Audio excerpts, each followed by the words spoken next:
My name is Michael, and this is my story, a story of love, betrayal, heartbreak, and the painful journey of rebuilding myself. It's not easy to tell, but I believe that if even one person listening recognizes themselves in my words, then maybe my scars won't just belong to me. For as long as I can remember, I've been overweight. Even as a kid, I was always the big one in the class photos.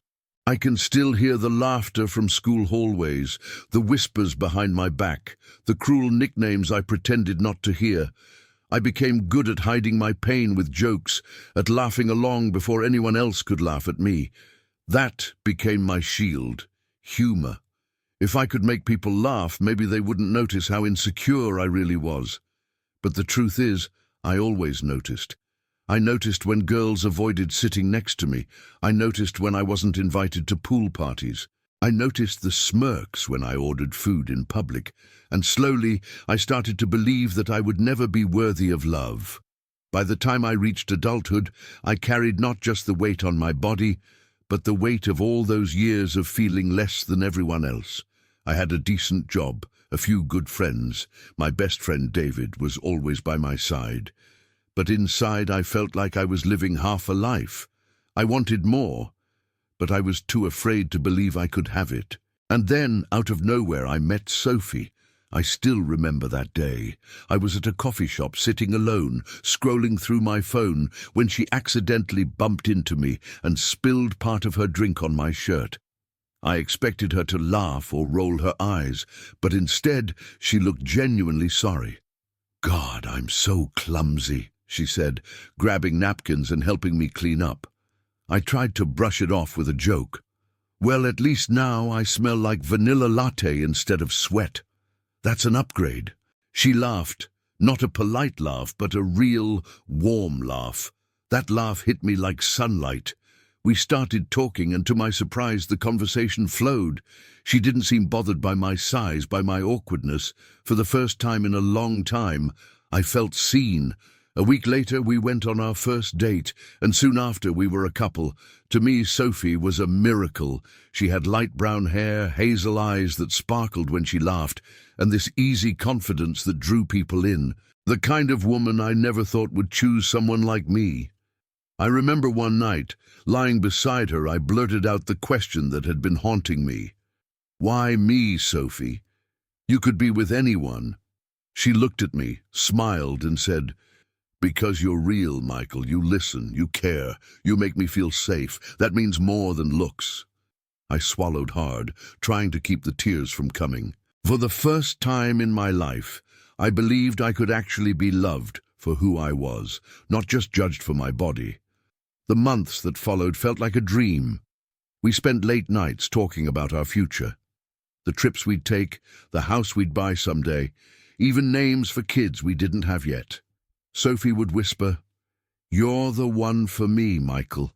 Don't ever doubt that." And I didn't. I gave her everything I had. But slowly, things began to change. It started with little things. Sophie became more guarded with her phone. She put a password on it, something she'd never done before. "Why the new password?" I asked one evening, trying to keep my voice casual. "Oh, nothing," she said quickly, avoiding my eyes. "Just some work stuff. You wouldn't understand." I tried to brush it off, but a knot formed in my stomach. Then came the late nights. "Girls' nights," she called them. At first I encouraged her. I didn't want to be the controlling boyfriend. But the more she went out, the less she seemed to be present with me. My best friend David noticed too. "Mike," he said one afternoon while we were grabbing lunch, "you've seemed off lately. Everything okay with Sophie?" I forced a smile and lied. "Yeah, everything's fine. She loves me. I'm just overthinking." But inside I was anything but fine. I felt the distance growing, and I was terrified of what it meant. Then came the night everything shattered. Sophie told me she was staying at her best friend's place for a movie marathon. I thought it would be sweet to surprise her. I picked up some snacks and drove over, my heart light with excitement. But when her friend opened the door, she looked confused. "Michael, what are you doing here?" "I just came to surprise Sophie," I said, holding up the snacks. She's "Not here," her friend replied slowly. "I thought she was with you." My stomach twisted into knots. I drove aimlessly for nearly an hour, not sure what I was looking for, until I saw her car parked outside a bar.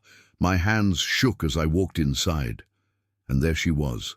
Sophie was sitting in a booth, her body leaned into another man's chest, laughing in that familiar way that used to be mine. His arm was draped around her like it belonged there. I froze. My chest felt like it was caving in. The laughter around me blurred into white noise. I wanted to scream, to rip her away from him, but I couldn't move. I felt invisible. I turned and stumbled back outside, gasping for air like I had been punched in the gut. I sat in my car for hours, gripping the steering wheel, my knuckles white. I screamed, I cried, I begged the universe for answers. Why wasn't I enough? Was it because of my weight? Did she ever love me at all? Later that night, when she came home, I confronted her. My voice cracked when I asked, "How long, Sophie? How long has this been going on?" She sighed, rolled her eyes, and finally muttered, "I don't know. A few months." The words sliced through me. I felt like I was going to vomit. "Why?" I asked, my voice breaking. "Wasn't I enough for you?" And then she delivered the killing blow. "Michael, you've let yourself go. I just don't feel attracted to you anymore." I felt my heart shatter in my chest. Everything we had, every promise, every laugh, every whispered, "You're the one," reduced to nothing but the size of my body. That night, I locked myself in my apartment. David called me over and over, even left me a voicemail. "Mike, I don't know what's going on, but I'm here for you, man. Don't shut me out." But I did. I shut everyone out. I sat in the dark, staring at my reflection in the mirror. I hated the man looking back at me. Not just the weight, but the weakness. The man who had allowed someone else to define his worth. And yet in that darkness, something stirred. Anger, not just at Sophie, but at myself. For settling, for believing that I wasn't worth more, for allowing her to break me. That anger was a spark, the beginning of something I didn't yet understand. And though I couldn't see it at the time, that was the night I began the greatest transformation of my life. After Sophie's betrayal, I fell into a hole so dark I wasn't sure I'd ever crawl out.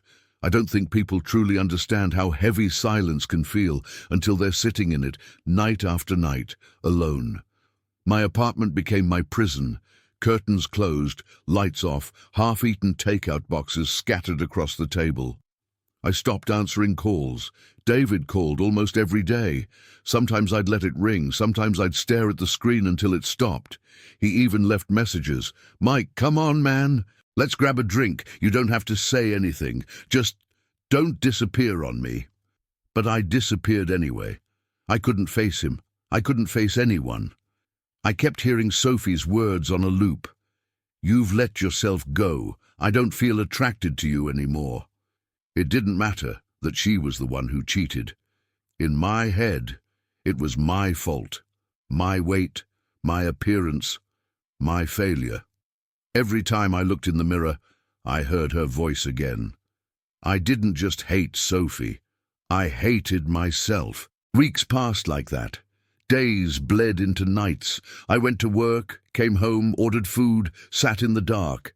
I was alive, but I wasn't living. One night, I found myself scrolling through old photos of Sophie and me. Photos where I was smiling, arms around her, believing I was loved. I stared at one picture for so long my vision blurred. And then, something inside me snapped. I whispered to myself, "Enough." It wasn't loud. It wasn't powerful. But it was a start. The next morning, for the first time in weeks, I answered one of David's calls. "Holy crap, he lives," he joked, relief in his voice. I laughed weakly. "Barely." "Talk to me, man," he said gently. "What's going on?" I hesitated. Then the words tumbled out. "She cheated, Dave. Sophie, she's been with someone else. And when I asked her why, she said it's because I let myself go." My voice cracked. She didn't even deny it. Today, There was silence on the line. Then David said firmly, "That's on her, Mike, not on you. She didn't cheat because of your body. She cheated because she's selfish. But if you're this angry, use it. Don't let her win." I sat with those words for a long time. Don't let her win. The next day, I walked past a gym near my apartment. I had walked by it 100 times before, but this time I stopped. Through the big glass windows, I saw people running on treadmills, lifting weights, sweating, pushing themselves. I hated gyms. They had always felt like torture chambers where people like me didn't belong. But for some reason, that day, something pulled me inside. I didn't sign up right away. I stood at the front desk, nervous, sweating, while the receptionist smiled politely. "Can I help you?" she asked. "Yeah," I said, my voice shaking. I want to join." When I left the gym that day with a membership card in my hand, I felt something I hadn't felt in weeks. Hope. But let me tell you, that hope didn't last long once I actually started working out. My first day at the gym was brutal. I didn't know what I was doing. I stepped onto a treadmill, punched a few random buttons, and within minutes I was out of breath, gasping, sweat pouring down my face. I could feel eyes on me, or at least I thought I could. I imagined everyone was judging me, laughing inside their heads. After 10 minutes, I stumbled off and sat on a bench, head in my hands. "What am I even doing here?" I muttered under my breath. But then I remembered Sophie's voice again. "You've let yourself go." And suddenly, I wasn't just tired. I was angry. Angry enough to get back on the treadmill. I only lasted another 5 minutes, but it was 5 minutes more than I would have done a week ago. Day after day, I kept going back. At first it was torture. My body ached in places I didn't know existed. My lungs burned. I wanted to quit every single time. David noticed the change in my routine and called again. "Where you been, man? You sound out of breath." "I've been at the gym," I admitted. He laughed. "Holy crap, look at you. I'm proud of you, Mike. Keep going." "I don't know if I can," I confessed. "It's so damn hard." "Of course it's hard," he said. "But you've done harder things. You survived Sophie, didn't you? This is nothing compared to that." He was right. If I could survive heartbreak, I could survive sore muscles.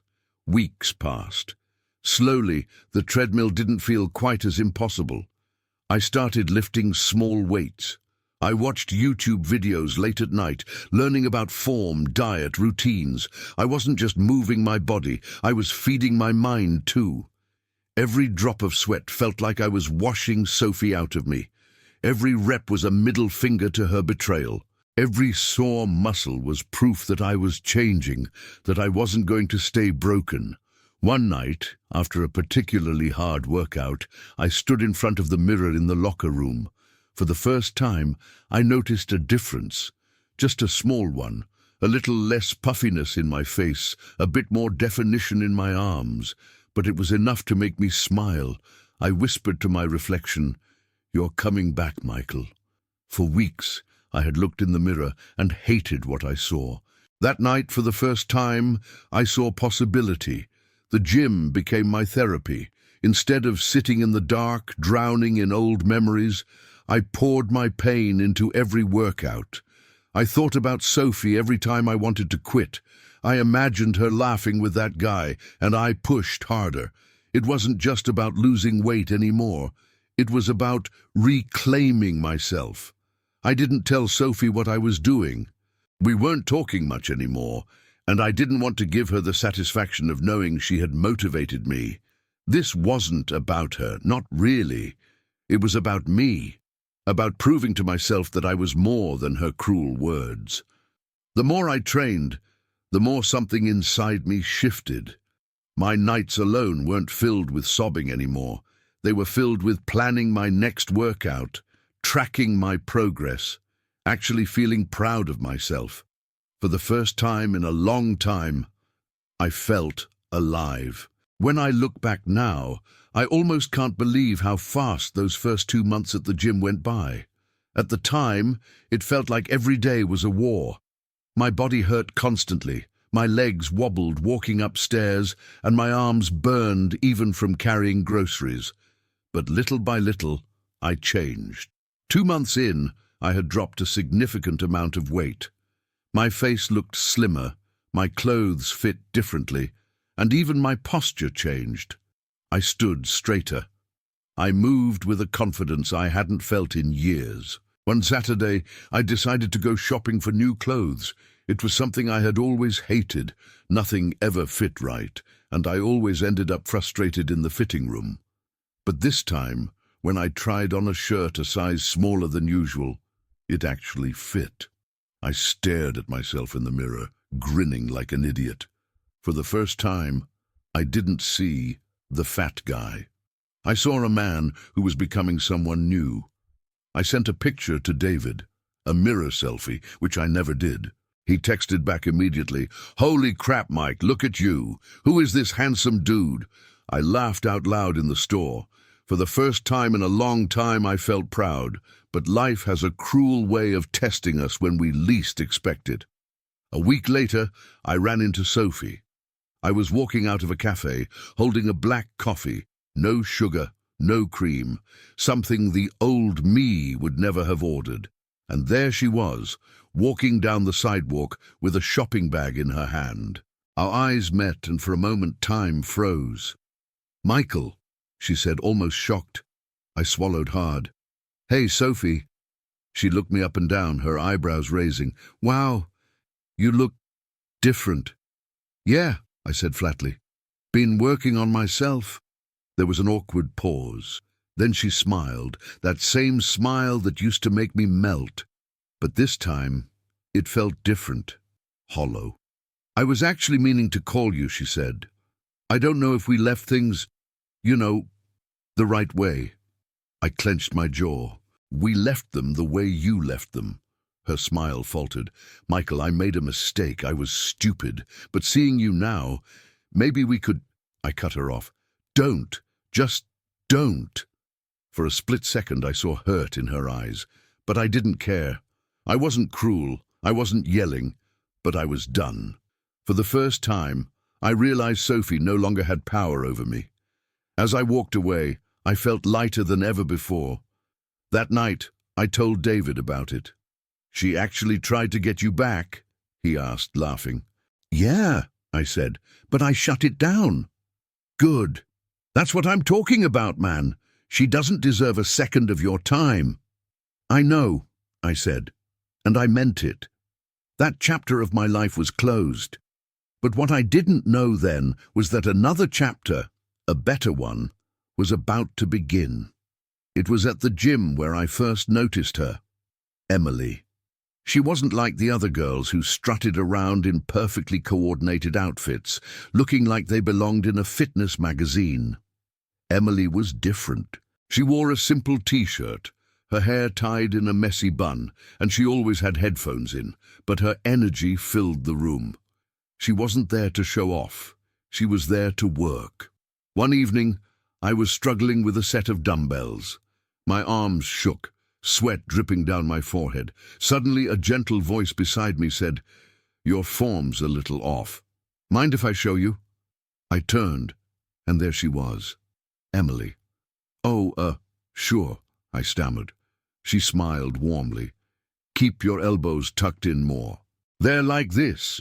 She demonstrated, her movements precise but effortless. I tried again, following her advice, and to my surprise it felt easier.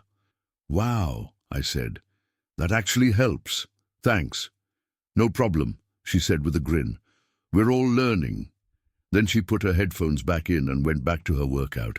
It was such a small interaction, but it stuck with me. Over the next few weeks, we ran into each other more often. A smile here, a wave there. One night she noticed me hesitating at the pull-up bar.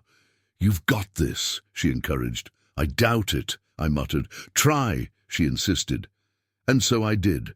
I only managed half of one before dropping down, breathless. She clapped anyway. "See? That's half more than most people even attempt." I couldn't help but laugh. "You're way too positive." "Guilty," she said, laughing too. Her energy was contagious.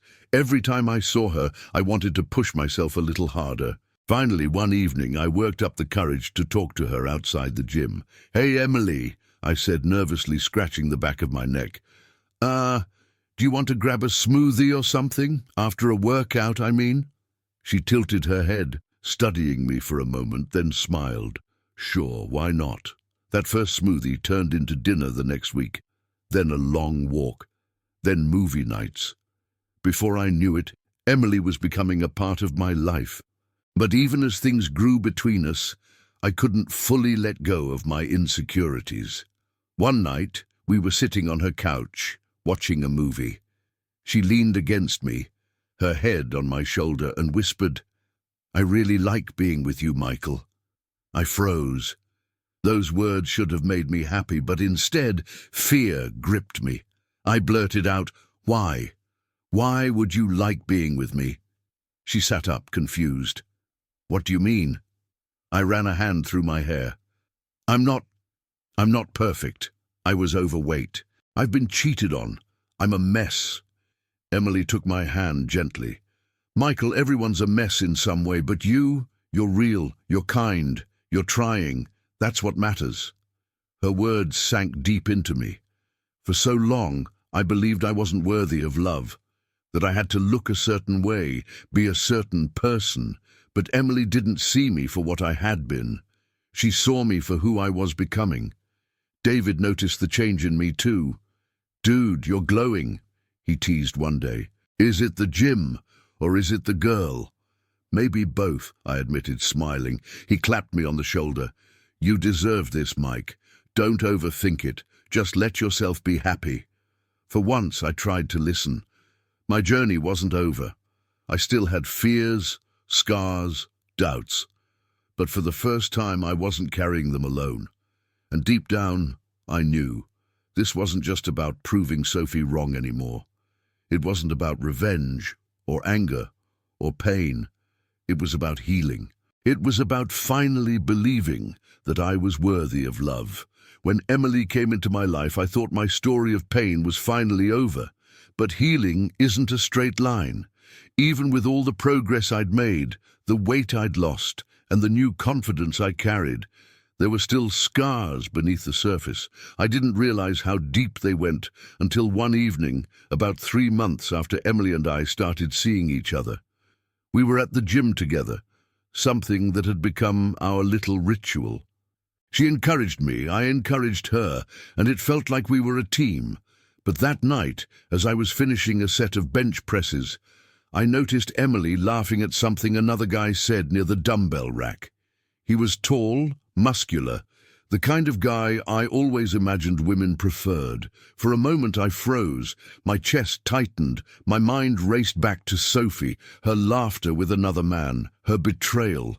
By the time Emily walked back over to me, I was already shutting down. "You okay?" she asked, handing me my water bottle. "Yeah," I muttered. "I'm fine." But I wasn't fine. The rest of the night I went quiet. Emily noticed, of course. On the way home, she finally said, "Michael, what's going on? You've been distant since the gym." I clenched the steering wheel, debating whether to admit it, but the words spilled out before I could stop them.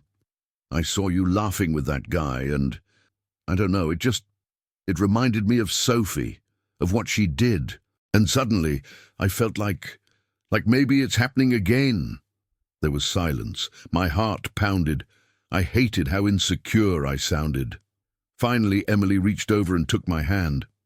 "Michael, look at me." I glanced at her. "I'm not Sophie," she said firmly. "I would never do that to you.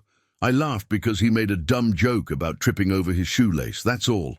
You have to trust me." Her voice was steady, kind, but also strong. I swallowed hard. "I know, I still have these fears. Like no matter how much I change, no matter how much weight I lose, I'll never be enough." Emily squeezed my hand tighter. "Michael, listen to me. You are enough. You always were. Losing weight didn't make you worthy of love. You already were worthy. You just didn't believe it. Her words hit me like a tidal wave. For months, I had been working out, pushing myself, changing my body. But I realized then, the real transformation wasn't on the outside, it was inside. That night, after dropping Emily off, I sat in my car for a long time, staring out the window. Her words kept echoing in my head. You always were enough. For so long, I had believed Sophie's lies, that I wasn't attractive, that I wasn't good enough, that I had to change to be loved. But Emily saw me differently. She saw the real me, the man who had fought through heartbreak, who had rebuilt himself piece by piece. The next morning, I woke up early and went for a run.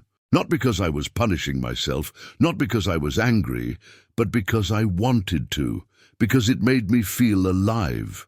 And with every step, I thought about my journey. I thought about the nights I cried alone in the dark. I thought about the first painful workouts when 10 minutes on the treadmill felt like an eternity. I thought about Sophie's betrayal, her words that cut me so deeply. And I thought about Emily's smile, her encouragement, her belief in me. It all came together in one powerful realization. My worth had never depended on Sophie. It had never depended on my weight or on anyone else's opinion of me. It had always been inside me. I just had to find it. Weeks later, Emily and I went on a hike together. We reached the top of a hill overlooking the city, the sun setting in brilliant shades of orange and pink. As we stood there catching our breath, Emily turned to me and said, "You know, you've changed so much since the first time I saw you struggling with those dumbbells." I laughed. "Yeah, back then, I couldn't even lift half of what I can now." "That's not what I mean," she said softly. "I mean you, your confidence, your energy, the way you look at the world. It's beautiful." For a moment I couldn't speak. I just wrapped my arms around her, holding her close. And in that embrace, I felt something I hadn't felt in years. Peace. When I finally shared my story with David, from Sophie's betrayal to meeting Emily, he listened quietly. Then he smiled and said, "I told you, man, don't let her win. And you didn't. You found someone who sees the real you." "Yeah," I said, "but more importantly, I found myself." Looking back now, my journey wasn't just about losing weight or finding new love. It was about reclaiming my self-worth. About realizing that no betrayal, no cruel words, no heartbreak could define me. And maybe you're listening to this right now, thinking about your own struggles. Maybe you've been betrayed. Maybe you've been told you're not good enough. Maybe you look in the mirror and don't like what you see. Let me tell you this, you are enough, just as you are. Change is possible, healing is possible, love is possible, but it all starts with believing in yourself. I went from being broken, overweight and heartbroken to becoming a man who not only transformed his body, but also his soul. And if I can do it, so can you. So here's my reflection, my final thought. Sometimes, the greatest betrayals in life can break us, but if we choose, they can also build us. We can let the pain destroy us, or we can let it fuel us to become stronger, wiser, and more compassionate. I chose the second path, and standing here today with Emily by my side, I'm grateful Sophie betrayed me, because if she hadn't, I might never have found the strength to change. I might never have met Emily. I might never have learned to truly love myself. If my story resonated with you, I'd love to hear yours. Drop a comment below and share your journey, whether it's about heartbreak, transformation, or finding yourself again.